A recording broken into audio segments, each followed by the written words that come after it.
আপনারা জানেন আওয়ামী লীগ এমন একটা সংগঠন যে রাস্তায় বের হলে রিক্সাওয়ালা থেকে শুরু করে রাস্তার হতাশ প্রত্যেকের মার খায়, এবং তারা আসলে এত বেশি মানুষের টাকা পয়সা খেয়ে তাদের এত বেশি অস্ত্রশস্ত্র সরঞ্জাম হয়েছে যে তারা ভাবে যে এগুলোর ভয় দেখায় আমাদেরকে রাস্তা থেকে সরাইতে পারবে, আমাদের যে জুলাই স্পিড সেটাকে নষ্ট করতে পারবে। কিন্তু ওরা জানে না যে জুলাইতে যেরকম আমরা খালি হাতে বাস নিয়ে যেরকম রাস্তায় ছিলাম, আমাদের সেই জজটা এখনো আমাদের মধ্যে আছে। এবং আপনারা জানেন যে এই দায়িত্ব ছিল ইন্টারিম গভর্নমেন্টে। ইন্টারিম গভর্নমেন্ট যেহেতু ফেল করেছে, আমাদের যে বিচার সেটা নিশ্চিত করতে পারে নাই, আমাদেরকে রাজপথে থাকতে হচ্ছে। আমরা রাজপথে থেকেই এর জবাব দিব এবং খালি হাতে দিব। আমরা তাদের মতো আইন হাতে তুলে নিব না, আমরা তাদের মতো গান পাউডার ইউজ করবো না, আমরা তাদের মতো সহিংসতা করবো না। কিন্তু আমাদের যে জুলাইয়ের স্পিরিট, আমাদের শহীদদের যে জজবা, সেটাকে আমরা বুকে ধারণ করি এবং সেই শক্তিতেই আমরা আগামীকাল সারাদিন মাঠে থাকবো ইনশাআল্লাহ। আমরা সবাই আজকে এখানে একত্রিত হয়েছি আমাদের একটাই কারণ, যা হলো স্বৈরাচার হাসিনার বিরুদ্ধে দাঁড়ানোর জন্য। আমরা দেখতে পাচ্ছি যদিও তাদের কোন রকমের জনবল নাই, তারা এক প্রকার ভীতি প্রদর্শনীর মাধ্যমে আমাদের জনমনে একটু ভীতির সঞ্চার করার চেষ্টা করছে। আমরা তার বিরুদ্ধে দাঁড়িয়েছি এবং আমরা চাই আগামীকাল যে হাসিনার বিচার করা হবে, এতে তার সর্বোচ্চ শাস্তি নিশ্চিত করা হোক। তাকে আমরা ফাঁসিতে দেখতে চাই। ঢাকা বিশ্ববিদ্যালয় কি ঘুমিয়ে গেছে? এদেশের ছাত্র সমাজ কি মরে গেছে? আমরা কি ভুলে যাব আওয়ামী লীগ ছাত্রলীগের এই 16 বছরের দুঃশাসন? যারা ভোটের বিনিময়ে আওয়ামী লীগকে পুনর্বাসন করার চেষ্টা করছে, আমরা কি তাদের মেনে নেব? এদেশের ছাত্র সমাজ কি মেনে নেবে?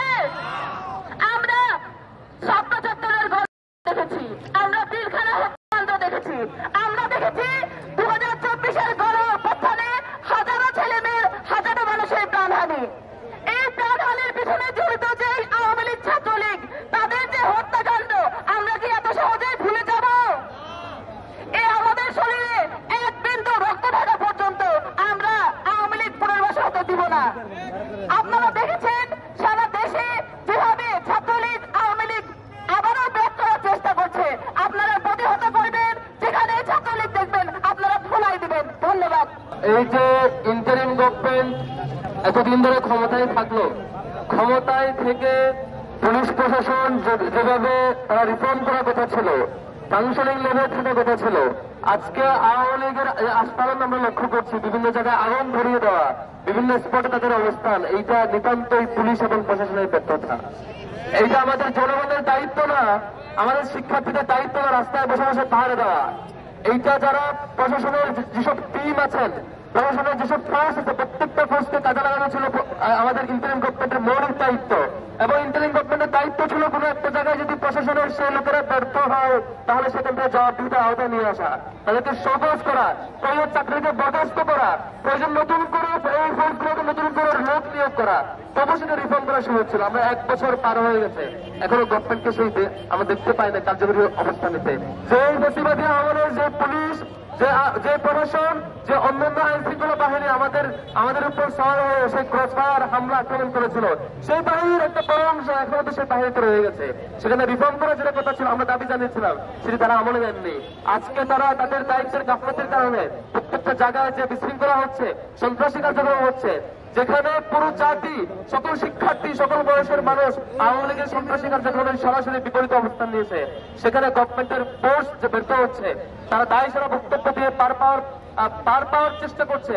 আমরা ইন্টারিম গভর্নমেন্টকে অনুরোধ করবো, বাংলাদেশের যেখানে যে স্পটে এই ধরনের কোন ধরনের কাজ ঘটবে, কোন ধরনের অগ্নিসংযোগ ঘটবে, ব্যর্থতা ঘটবে, সেখানেই সব প্রশাসনকে আইনের আওতায় নিয়ে আসুন, তাদেরকেই সেই ব্যর্থতার কারণে জবাবদিহিতার মুখোমুখি নিয়ে আসুন।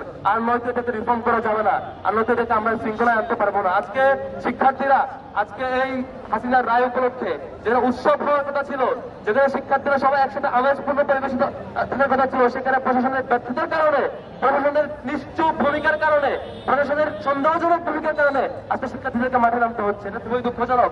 তবে হ্যাঁ, যারা মাঠে নামার চেষ্টা করছে তাদের ব্যাপারে আমার একটা অবজারভেশন, সেটা হলো যে পার্টির টপ টু বটম সবাই পালাতে বাধ্য হয়, যে পার্টির বিরুদ্ধে স্কুলের শিক্ষার্থীরা তার ইউনিফর্ম নিয়ে স্কুল থেকে ক্লাস টাইমে বের হয়ে প্রতিবাদ জানিয়েছে, যে পার্টির রোলের বিরুদ্ধে সারা দেশের সকল মানুষ রক্ত দিয়ে জীবন দিয়ে ভূমিকা রেখেছে, কিভাবে তাদের সেই কিভাবে তাদের সেই সাহস হয়, কিভাবে তাদের সেই চেতনাবোধ আবার জাগ্রত হওয়ার সুযোগ পায়, তারা রাস্তায় নামতে চায় আমাদের বিরুদ্ধে।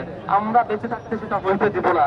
আমরা সারা দেশের 400 থেকে শুরু করে 400, 400, 400 এবং সারা দেশের সকল ক্যাম্পাসের শিক্ষার্থীরা এই সন্ত্রাসী আওয়ামী লীগের বিরুদ্ধে আমাদের অবস্থান সবসময় থাকবে এবং একদম সেই সন্ত্রাসী বাহিনী নির্মূল হওয়া পর্যন্ত আমাদের অবস্থান জারি থাকবে। তোমাকে ধন্যবাদ জানাচ্ছি। আমরা মাঠের কর্মী, আমরা ময়দানের কর্মী, আমরা দীর্ঘ 17 ধরে ময়দানে ছিলাম। আমরা দীর্ঘ 17 ধরে খুনি ফ্যাসিস্ট হাসিনার বিরুদ্ধে রাজপথে লড়াই করেছে। আমরা এই পুলিশ লীগ গুন্ডা লীগের বিরুদ্ধে রাজপথে ছিলাম। এই দীর্ঘ 17 বছরে যারা পুলিশ লীগের প্রোটেকশনে বসেছিল তাদেরকে আজকে রাস্তায় নামতে বলছে। কোথায় খুনি লীগ, কোথায় গুন্ডা লীগ? মাঠের না। আমরা আছি তাদের প্রতিহত করার জন্য।